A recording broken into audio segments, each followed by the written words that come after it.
Can we trust John's Gospel?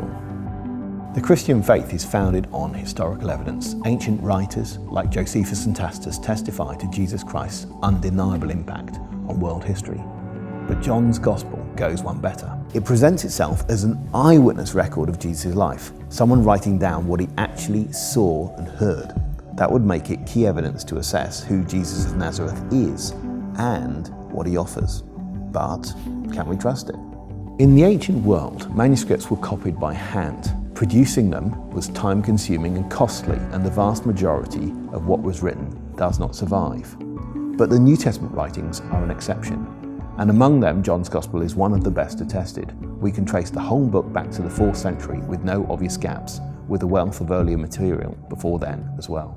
In fact, if you visit the University of Manchester's Rylands Library, you can find the earliest surviving fragment of the New Testament. It's from John's Gospel, and it dates all the way back to the 2nd century. So today's printed editions have extensive and early manuscript support, but can we believe that this book was written by a contemporary eyewitness of Jesus? We know that it was being read, quoted and alluded to by many in the 2nd century. To achieve such early widespread circulation, it must have been written in the 1st century. The early church writers, as well as the earliest manuscripts, all attribute it to John, one of Jesus' 12 disciples.